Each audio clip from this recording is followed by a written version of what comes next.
ವಿಮೋಚನ ಕಾಂಡ ಅಧ್ಯಾಯ 38. ಅವನು ಯಜ್ಞವೇದಿಯನ್ನು ಜಾಲಿ ಮರದಿಂದ ಮಾಡಿದನು. ಅದು 5 ಮೊಳ ಉದ್ದವಾಗಿಯೂ 5 ಮೊಳ ಅಗಲವಾಗಿಯೂ ಚಚ್ಚೌಕವಾಗಿತ್ತು.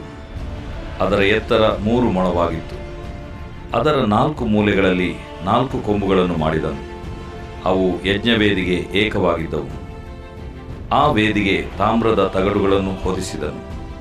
ವೇದಿಯ ಉಪಕರಣಗಳನ್ನೆಲ್ಲ, ಅಂದರೆ ಅದರ ಬಟ್ಟಲುಗಳು, ಸಲಿಕೆಗಳು, ಬೋಗುಣಿಗಳು, ಮುಳ್ಳುಗಳು, ಅಗ್ಗಿಷ್ಟಿಗೆಗಳು, ಇವುಗಳನ್ನೆಲ್ಲ ತಾಮ್ರದಿಂದ ಮಾಡಿದನು.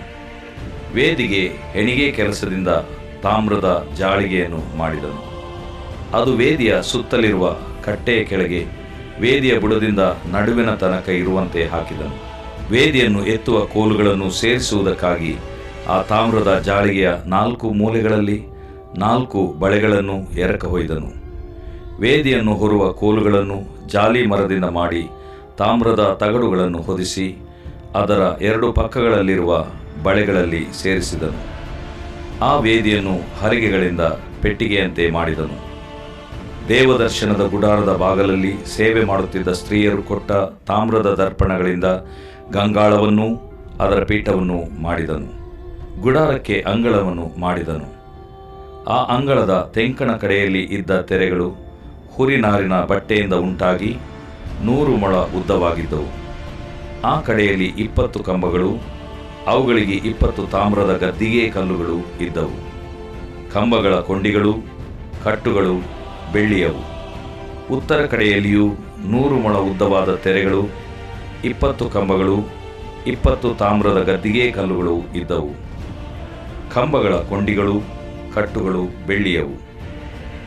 ಪಶ್ಚಿಮ ಕಡೆಯಲ್ಲಿ 50 ಮೊಳ ಉದ್ದವಾದ ತೆರೆಗಳು, 10 ಕಂಬಗಳು, 10 ಗದ್ದಿಗೆ ಕಲ್ಲುಗಳು ಇದ್ದವು. ಕಂಬಗಳ ಕೊಂಡಿಗಳು, ಕಟ್ಟುಗಳು ಬೆಳ್ಳಿಯವು. ಪೂರ್ವ ದಿಕ್ಕಿನಲ್ಲಿಯೂ ಅಂಗಳದ ಅಗಲವು 50 ಮೊಳವಾಗಿತ್ತು. ಅಲ್ಲಿ ಬಾಗಿಲಿನ 2 ಕಡೆಗಳಲ್ಲಿಯೂ 15 ಮೊಳ ಉದ್ದವಾದ ತೆರೆಗಳು, ಅವುಗಳಿಗೆ 3 ಕಂಬಗಳು, 3 ಗದ್ದಿಗೆ ಕಲ್ಲುಗಳು ಇದ್ದವು. ಅಂಗಳದ ಸುತ್ತಲಿರುವ ತೆರೆಗಳೆಲ್ಲ ಹುರಿನಾರಿನ ಬಟ್ಟೆಯೇ. ಕಂಬಗಳ ಗದ್ದಿಗೆ ಕಲ್ಲುಗಳು ತಾಮ್ರದವುಗಳು. ಕಂಬಗಳ ಕೊಂಡಿಗಳು, ಕಟ್ಟುಗಳು ಬೆಳ್ಳಿಯವು. ಅವುಗಳ ಬೋದಿಗೆಗಳು ಬೆಳ್ಳಿಯ ತಗಡುಗಳಿಂದ ಹೊದಿಸಲ್ಪಟ್ಟವು. ಅಂಗಳದ ಎಲ್ಲ ಕಂಬಗಳಿಗೂ ಬೆಳ್ಳಿಯ ಕಟ್ಟುಗಳಿದ್ದವು. ಅಂಗಳದ ಬಾಗಲಲ್ಲಿದ್ದ ಪರದೆಯು ಹುರಿನಾರಿನ ಬಟ್ಟೆಯಿಂದಲೂ ನೀಲಿ, ಧೂಮ್ರ, ರಕ್ತವರ್ಣಗಳುಳ್ಳ ದಾರದಿಂದಲೂ ಬುಟ್ಟೇದಾರಿ ಕೆಲಸದವರ ಕೈಯಿಂದ ಮಾಡಲ್ಪಟ್ಟಿತು. ಅದರ ಉದ್ದವು 20 ಮೊಳವಾಗಿತ್ತು. ಅದರ ಅಗಲವು ಅಂಗಳದ ಮಿಕ್ಕ ತೆರೆಗಳಂತೆ 5 ಮೊಳ. ಬಾಗಿಲಿಗೆ 4 ಕಂಬಗಳು, 4 ತಾಮ್ರದ ಗದ್ದಿಗೆ ಕಲ್ಲುಗಳು ಇದ್ದವು. ಕಂಬಗಳ ಕೊಂಡಿಗಳು, ಕಟ್ಟುಗಳು, ಬೋದಿಗೆಗಳಿಗೆ ಹೊದಿಸಲ್ಪಟ್ಟ ತಗಡುಗಳು ಬೆಳ್ಳಿಯವು. ಗುಡಾರದ ಗೂಟಗಳು, ಅಂಗಳದ ಗೂಟಗಳು ಎಲ್ಲ ತಾಮ್ರದವುಗಳು. ದೇವದರ್ಶನದ ಗುಡಾರವನ್ನು ಮಾಡುವುದರಲ್ಲಿ ಉಪಯೋಗಿಸಿದ ಪದಾರ್ಥಗಳ ಲೆಕ್ಕ. ಮೋಶೆಯ ಆಜ್ಞೆಯ ಮೇರೆಗೆ ಮಹಾಯಾಜಕನಾದ ಆರೋನನ ಮಗ ಈತಾಮಾರನು ಲೇವಿಯರ ಕೈಯಿಂದ ಲೆಕ್ಕ ಮಾಡಿಸಿದ್ದು.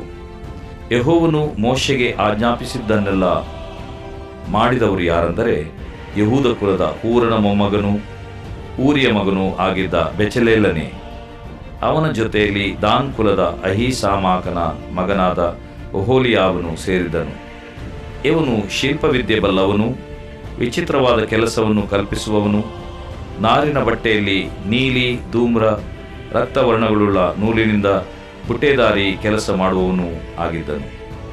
ದೇವ ಮಂದಿರದ ಸಕಲ ವಿಧವಾದ ಕೆಲಸದಲ್ಲಿ ಉಪಯೋಗಿಸಿದ ಕಾಣಿಕೆಯ ಬಂಗಾರವು ದೇವರ ಸೇವೆಗೆ ನೇಮಕವಾದ ಶೆಕೆಲಿನ ಮೇರೆಗೆ 29 ತಲಾಂತು 730 ಶೆಕೆಲ್. ಬೆಳ್ಳಿಯ ಲೆಕ್ಕ. ಲೆಕ್ಕಿಸಲ್ಪಟ್ಟವರಲ್ಲಿ 20 ವರ್ಷದವರು, ಹೆಚ್ಚಿನ ವಯಸ್ಸುಳ್ಳವರು, ದೇವರ ಸೇವೆಗೆ ನೇಮಕವಾದ ರೂಪಾಯಿಯ ಮೇರೆಗೆ 1 ಬೇಕಾ, ಅಂದರೆ ಅರ್ಧ ರೂಪಾಯಿ ಕಪ್ಪವನ್ನು ಕೊಡಬೇಕಾದುದರಿಂದ ಸಮೂಹದಲ್ಲಿ ಲೆಕ್ಕಿಸಲ್ಪಟ್ಟ 6,03,530 ಮಂದಿಯಿಂದ ವಸೂಲಾದದ್ದು 100 ತಲಾಂತು 1,775 ಶೆಕೆಲ್.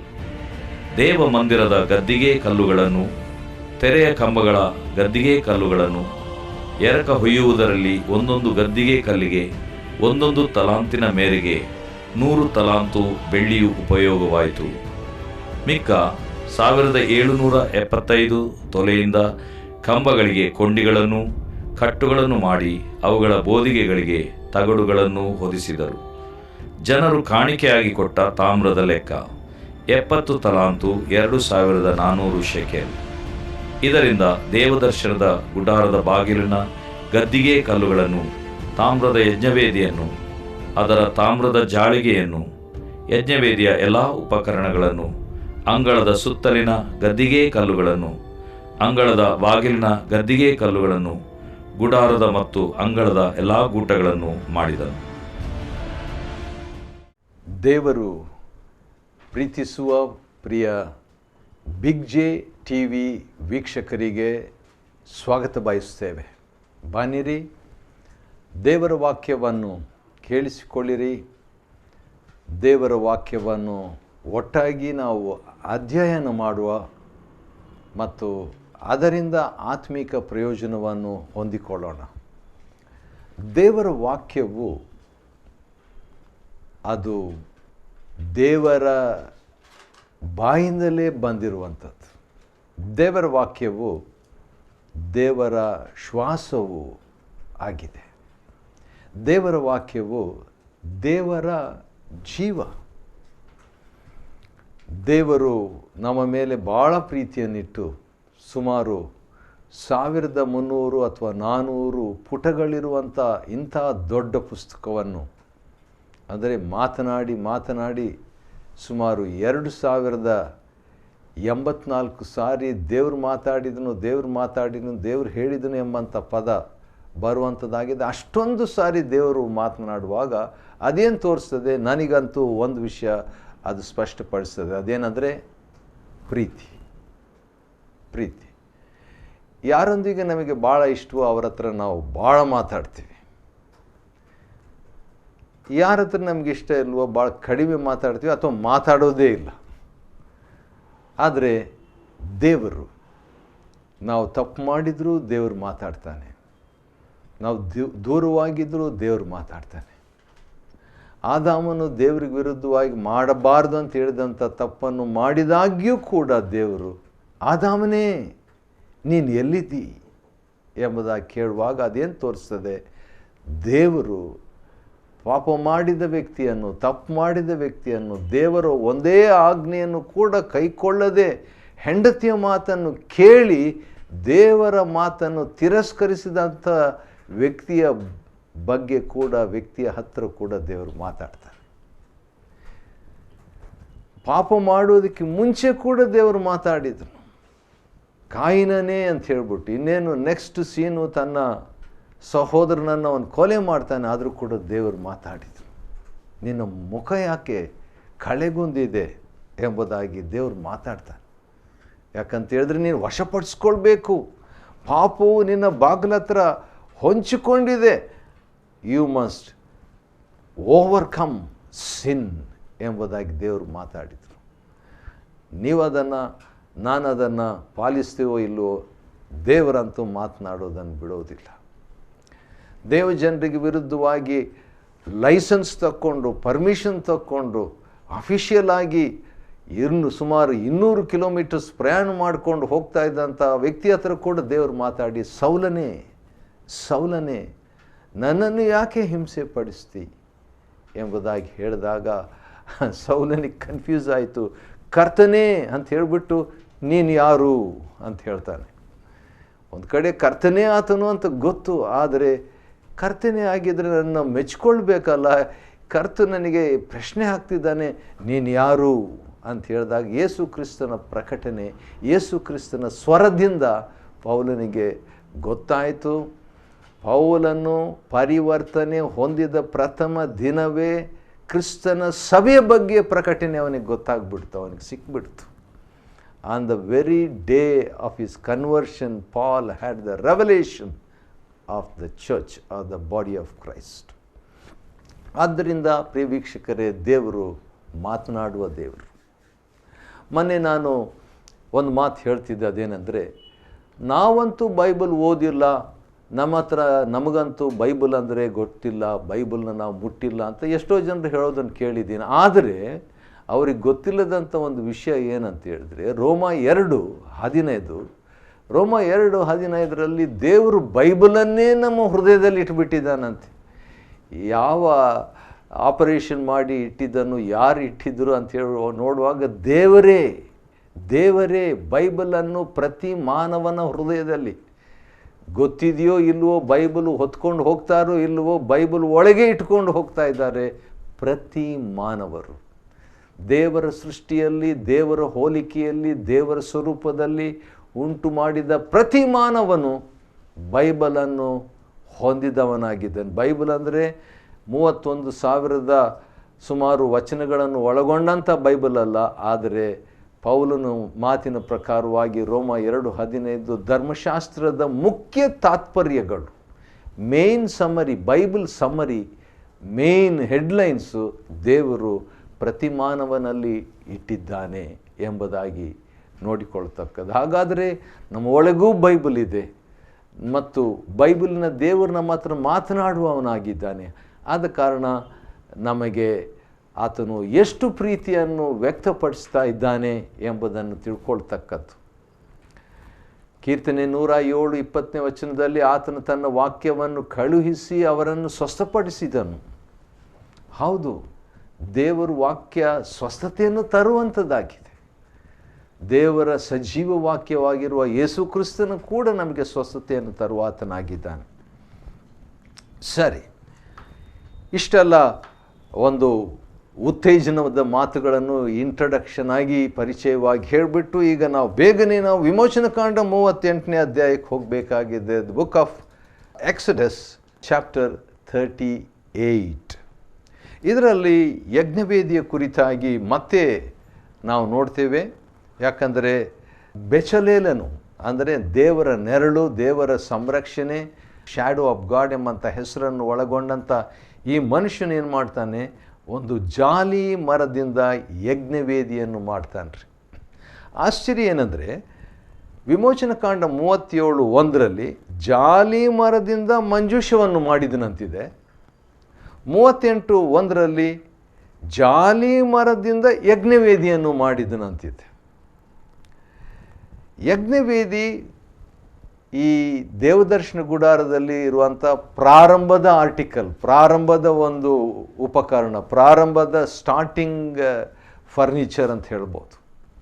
ಆದರೆ ಜಾಲಿ ಮರದಿಂದ ಅವನು ಮಂಜೂಷವನ್ನು ಮಾಡಿದನಂತ ಹೇಳ್ಬಿಟ್ಟು ನೋಡುವಾಗ ದೇವದರ್ಶನ ಗುಡಾರದಲ್ಲಿ ಇರುವಂಥ ಒಂದು ಕೊನೆಯ ಒಂದು ಆರ್ಟಿಕಲ್ ಅಥವಾ ಉಪಕರಣ ಆ ಒಂದು ಫರ್ನಿಚರ್ ಆಗಿದೆ. ಆದ ಕಾರಣ ಎರಡನ್ನೂ ಮನುಷ್ಯನೇ ದೇವರು ಅಂಥವ್ರನ್ನ ಉಪಯೋಗ ಮಾಡಿಕೊಂಡು ಎರಡನ್ನು ಕೂಡ ಜಾಲಿ ಮರದಿಂದಲೇ ಮಾಡಲ್ಪಟ್ಟು ಎರಡನ್ನು ಕೂಡ ಬಂಗಾರದಿಂದ, ಚಿನ್ನದಿಂದ, ತಗಡಿನಿಂದ ಹೊದಿಕೆಯಾಗಿದೆ ಎಂಬಂಥದ್ದು ಮತ್ತೆ 2 ಕೊರಿಂಥ 4ನೇ ಅಧ್ಯಾಯದ 7ನೇ ವಚನ ತೋರಿಸ್ತದೆ. ಯಾವ ರೀತಿಯಾಗಿ ದೇವರು ಈ ಮಣ್ಣಿನ ಪಾತ್ರೆಯೊಳಗೆ ನಿಕ್ಷೇಪವನ್ನು ತನ್ನನ್ನೇ ಇಟ್ಟಿದ್ದಾನಂತ್ರಿ.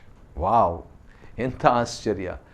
ದೇವರು ತನ್ನನ್ನೇ ಮನುಷ್ಯನಲ್ಲಿ ನಿವಾಸವಾಗಿ ಮಾಡಿಕೊಂಡ್ಬಿಟ್ಟಿದ್ದಾನೆ.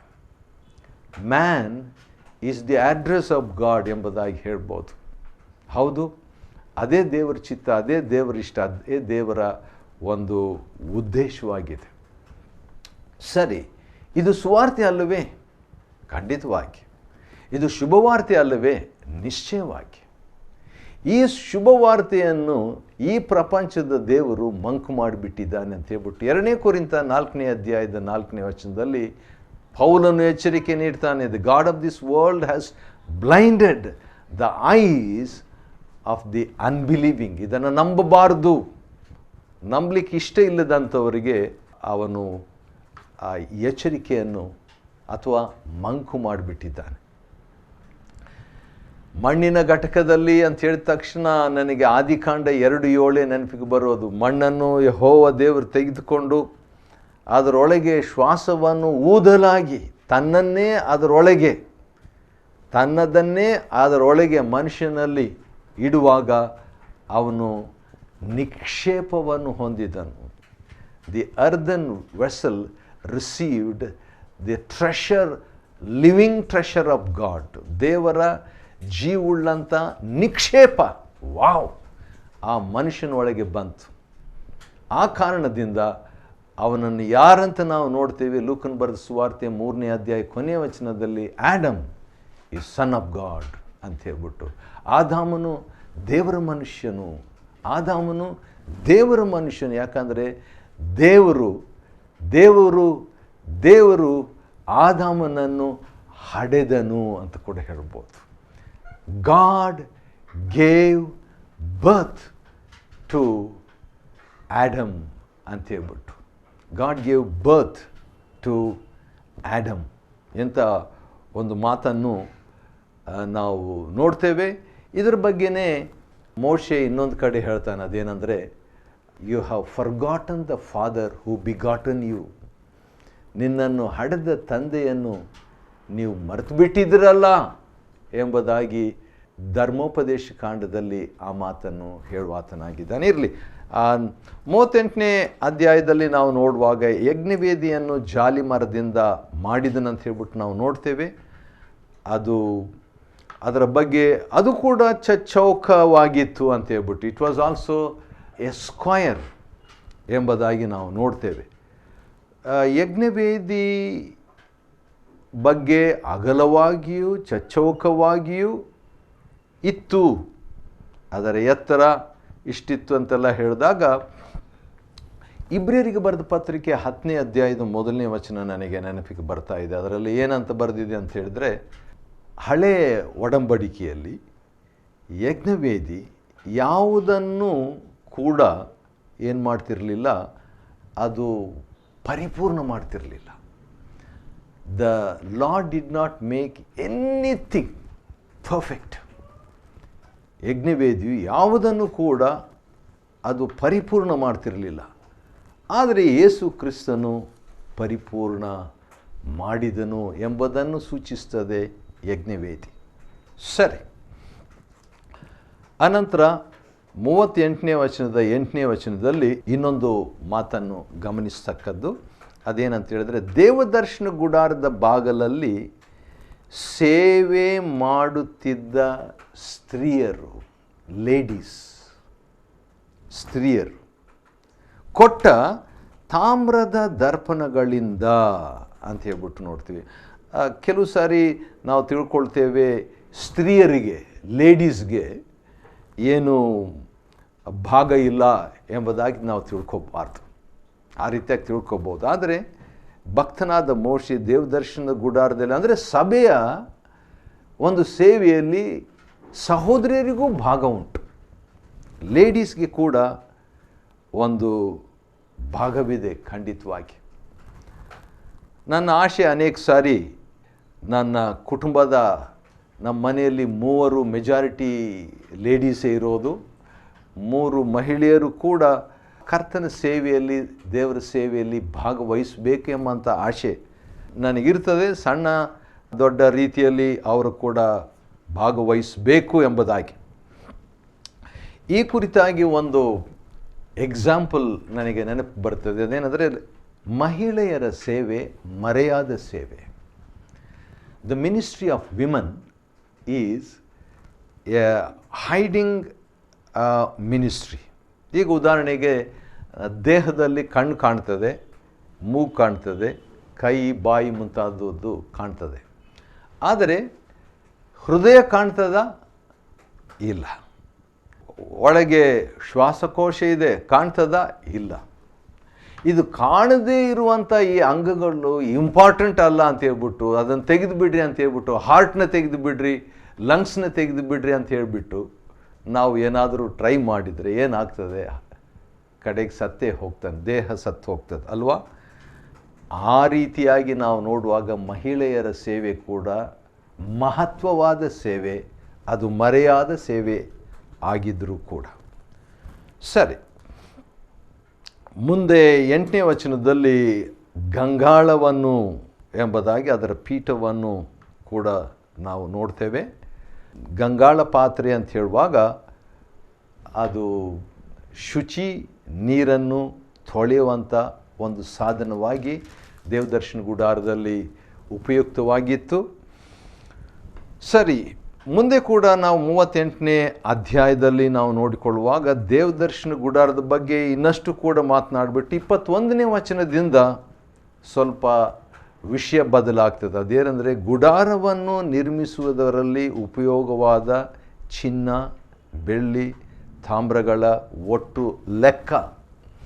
ಈ ಲೆಕ್ಕ ಅಂತ ಹೇಳಿಬಿಟ್ಟು ನೋಡುವಾಗ ನನಗೆ ಮನಸ್ಸಿಗೆ ಬರುವಂಥದ್ದು ಏನಂತ ಹೇಳಿದ್ರೆ, ದೇವರ ದೃಷ್ಟಿಯಲ್ಲಿ ಈ ಲೆಕ್ಕ ಅನ್ನುವಂಥ ಪದ ಇನ್ನೊಂದು ಕಡೆ ಬರ್ತದೆ. ಇಬ್ರಿಯರಿಗೆ ಬರೆದ ಪತ್ರಿಕೆ 4ನೇ ಅಧ್ಯಾಯದ 13ನೇ ವಚನದಲ್ಲಿ ಯಾವಾತನಿಗೆ ನಾವು ಲೆಕ್ಕ ಒಪ್ಪಿಸಬೇಕೋ ಅಂತ ಹೇಳ್ಬಿಟ್ಟು, ದೇವದರ್ಶನ ಗುಡಾರದಲ್ಲಿ ಅಥವಾ ಸಭಾ ಜೀವನದಲ್ಲಿ ನಾವು ಮಾಡುವಂಥ ಪ್ರತಿಯೊಂದಕ್ಕೂ ಕೂಡ ನಾವು ಲೆಕ್ಕ ಒಪ್ಪಿಸಬೇಕಾಗಿದೆ. 2ನೇ ಕೊರಿಂಥ 5ನೇ ಅಧ್ಯಾಯದ 10ನೇ ವಚನದಲ್ಲಿ ನಾವು ಮಾಡಿದಂಥ ಪ್ರತಿಯೊಂದಕ್ಕೂ ಲೆಕ್ಕ ಒಪ್ಪಿಸಬೇಕು. ಮತ್ತಾಯನ ಬರೆದ ಸುವಾರ್ತೆ 12ನೇ ಅಧ್ಯಾಯ 36ನೇ ವಚನ, ಸುಮ್ಮನೆ ಮನುಷ್ಯರು ಜೋಕ್ಗಾಗಿ ನಾನು ಹೇಳಿದೆ ಅಂತ ಹೇಳ್ತಾರಲ್ಲ, ಅದಕ್ಕೂ ಲೆಕ್ಕ ಒಪ್ಪಿಸಬೇಕು. ಯಾಕಂದರೆ ಒಂದು ಸಾರಿ ಮಿರಿಯಾಮಳು ಸಹೋದರಿನೇ ತನ್ನ ಸಹೋದರನು ಮದುವೆ ಮಾಡ್ಕೊಂಡಿದ್ರ ಬಗ್ಗೆ ಏನು ಮಾತಾಡಿದಾಗ ಕುಷ್ಠರೋಗಿ ಆಗಿಬಿಟ್ಲಂತೆ. ಯಾಕಂದರೆ ಮಾತನಾಡಿದ್ದರಿಂದ. ಕೆಲವು ಸಾರಿ ಆ ರೀತಿಯಾಗಿ ಆಗುವಂಥ ಸಾಧ್ಯತೆ ಕೂಡ ಉಂಟು. ಪ್ರತಿಯೊಂದಕ್ಕೂ ಲೆಕ್ಕ. ದೇವದರ್ಶನ ಗುಡಾರವನ್ನು 21ನೇ ವಚನದಲ್ಲಿ ದೇವದರ್ಶನದ ಗುಡಾರವನ್ನು ಮಾಡುವುದರಲ್ಲಿ ಉಪಯೋಗಿಸಿದ ಪದಾರ್ಥಗಳ ಲೆಕ್ಕ. ಮೋಶೆಯ ಆಜ್ಞೆ ಮೇರೆಗೆ ಮಹಾಯಾಜಕನಾದ ಆರೋನ್ನ ಮಗ ಲೇವಿಯರ ಕೈಯಿಂದ ಈ ಲೆಕ್ಕ, ಒಳ್ಳೆಯ ಒಂದು ಸ್ಟ್ರಾಂಗ್ ಟೀಮ್ ಇದು. ಮೋಶೆ, ಆರೋನ್ನ ಮಗ, ಲೇವಿಯರು ಅಂದರೆ ಫುಲ್ ಟೈಮ್ ವರ್ಕರ್ಸ್. ಅವರು ಪರಿಪೂರ್ಣ ಕಾಲದ.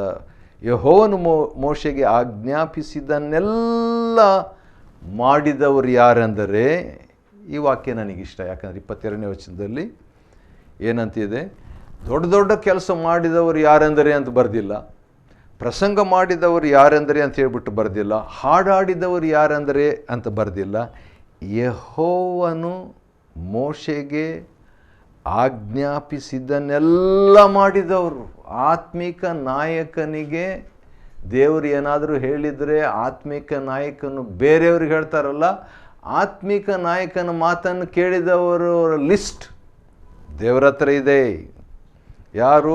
ಯಹೂದ ಕುಲದ ಫಸ್ಟು ಯಾರಿದ್ದರು ಅಂತ ಹೇಳ್ಬಿಟ್ಟು ಆ ಲಿಸ್ಟ್ನಲ್ಲಿ 22ನೇ ವಚನ, ಯಹೂದ ಕುಲದ ಹೂರನ ಮೊಮ್ಮಗನು ಊರಿಯ ಮಗನೂ ಆಗಿದ್ದ ಬೆಚಲೇಲನೇ. ನೋಡ್ರಿ, ಫಸ್ಟ್ ಅವನ ಹೆಸರು ಬಂತು. ಯಾವ ಕುಲ ಇವನು? ಯಹೂದ ಕುಲ. ಯಹೂದ ಅಂದರೆ ಸ್ತೋತ್ರ. ಯಾರು ಸ್ತೋತ್ರ ಮಾಡ್ತಾರೆ ಗೊಣಗುಟ್ಟದೆ ಸ್ತೋತ್ರ ಮಾಡುವಂಥವ್ರು ಅಂಥವ್ರ ಲಿಸ್ಟ್ನಲ್ಲಿ ಇದ್ದೇ ಇರ್ತಾರೆ. ಹೂರನ ಬಗ್ಗೆ ನಿಮ್ಗೆ ಗೊತ್ತಲ್ವಾ, ಯಾವ ರೀತಿಯಾಗಿ ಅಮಾಲಕ್ಯರು ಯುದ್ಧಕ್ಕೆ ಬರುವಂಥ ವೇಳೆಯಲ್ಲಿ ಹೂರನು ಮೋಶೆಗೆ ಸಪೋರ್ಟ್ ಆಗಿದ್ದ, ಆಪೋಸಿಟ್ ಆಗಿರಲಿಲ್ಲ, ಸಪೋರ್ಟ್ ಆಗಿದ್ದ. ಆತ್ಮಿಕ ನಾಯಕನಿಗೆ ನೀವು ಸಪೋರ್ಟ್ ಆಗಿದ್ದೀರಾ ಅಥವಾ ಆಪೋಸಿಟ್ ಆಗಿದ್ದೀರಾ? ಒಂದೇ ಮನಸ್ಸುಳ್ಳವರಾಗಿ ನೀವಿದ್ದೀರಾ ಅಥವಾ ಆಪೋಸಿಟ್ ಮನಸ್ಸುಳ್ಳವರಾಗಿ ನೀವಿದ್ದೀರಾ ಎಂಬುದು ಕೂಡ ಲೆಕ್ಕಕ್ಕೆ ಬರುವಂಥದ್ದಾಗಿದೆ. ಯೆಹೋವನು, ಇನ್ನೊಂದು ಸಾರಿ ಹೇಳ್ತೀನಿ 22ನೇ ವಚನ, ಯೆಹೋವನು ಮೋಶೆಗೆ ಆಜ್ಞಾಪಿಸಿದನ್ನೆಲ್ಲ ಮಾಡಿದವರು ಯಾರೆಂದರೆ ಯಹೂದ ಕುಲದ ಹೂರನ. ಅಂದರೆ ಒಂದೊಂದು ಲಿಸ್ಟು ಆ ರೀತಿಯಾಗಿ ಕೊನೆಯ ತನಕ 31ನೇ ವಚನದವರೆಗಿದೆ. ಸರಿ, ಇದುವರೆಗೆ ನಾವು ನೋಡಿಕೊಂಡಿದ್ವಿ ಯಾವ ರೀತಿಯಾಗಿ ದೇವದರ್ಶನ ಗುಡಾರದಲ್ಲಿ ಜನರು, ಅಂದರೆ ಮಹಿಳೆಯರು ಕೂಡ ಒಳಗೊಂಡು, ಮತ್ತು ಮೋಶೆ ಮಾತನ್ನು ಕೇಳಿದವರು, ಅವನಿಗೆ ಸಪೋರ್ಟ್ ಆಗಿದ್ದಂಥವರು, ಅವನ ಮಾತನ್ನು ಕೇಳಿದವರು, ಇಬ್ರಿಯ 13-17 ಪ್ರಕಾರ ಅಂಥವರ ಲಿಸ್ಟ್ ಕೂಡ ಇದೆ.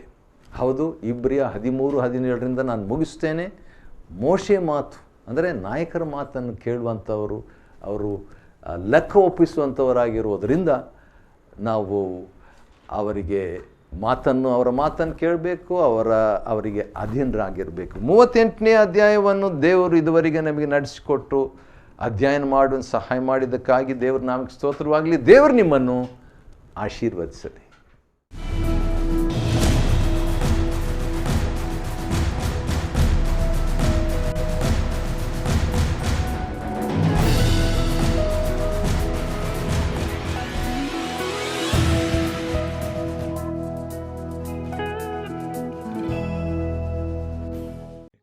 Chapter 38. And he made the altar of burnt offering of shittim wood. 5 cubits was the length thereof, and 5 cubits the breadth thereof. It was 4 square, and 3 cubits the height thereof. And he made the horns thereof on the 4 corners of it. The horns thereof were of the same, and he overlaid it with brass. And he made all the vessels of the altar, the pots, and the shovels, and the basins, and the flesh hooks, and the fire pans. All the vessels thereof made he of brass. And he made for the altar a brazen grate of network under the compass thereof, beneath unto the midst of it. And he cast 4 rings for the 4 ends of the grate of brass, to be places for the staves. And he made the staves of shittim wood, and overlaid them with brass. And he put the staves into the rings on the sides of the altar, to bear it withal. He made the altar hollow, with boards. And he made the laver of brass, and the foot of it of brass, of the looking glass of the women assembling, which assembled all the door of the tabernacle of the congregation. And he made the court on the south side southward. The hangings of the court were of fine twined linen, 100 cubits. Their pillars were 20, and their brazen sockets 20. The hooks of the pillars and their fillets were of silver. And for the north side the hangings were 100 cubits. Their pillars were 20, and their sockets of brass 20. The hooks of the pillars and their fillets of silver. And for the west side were hangings of 50 cubits. Their pillars 10, and their sockets 10. The hooks of the pillars and their fillets of silver. And for the east side eastward 50 cubits. The hangings of the one side of the gate were 15 cubits. Their pillars 3, and their sockets 3. And for the other side of the court gate, on this hand and that hand, were hangings of 15 cubits. Their pillars 3, and their sockets 3. All the hangings of the court round about were of fine twined linen, and the sockets for the pillars were of brass. The hooks of the pillars and their fillets of silver, and the overlaying of their chapiters of silver, and all the pillars of the court were filleted with silver. And the hanging for the gate of the court was needlework of blue and purple and scarlet and fine twined linen. And 20 cubits was the length, and the height in the breadth was 5 cubits, answerable to the hangings of the court. And their pillars were 4, and their sockets of brass 4, their hooks of silver, and the overlaying of their chapiters and their fillets of silver. And all the pins of the tabernacle and the court round about were of brass. This is the sum of the tabernacle, even of the tabernacle of testimony, as it was counted, according to the commandment of Moses, for the service of the Levites, by the hand of Ithamar, son to Aaron the priest. And Bezaleel, the son of Uri, the son of Hur, of the tribe of Judah, made all that the Lord commanded Moses. And with him was Aholiab, son of Ahisamach, of the tribe of Dan, an engraver, and a cunning workman, and an embroiderer in blue, and in purple, and in scarlet, and fine linen. All the gold that was occupied for the work in all the work of the holy place, even the gold of the offering, was 29 talents, and 730 shekels, after the shekel of the sanctuary.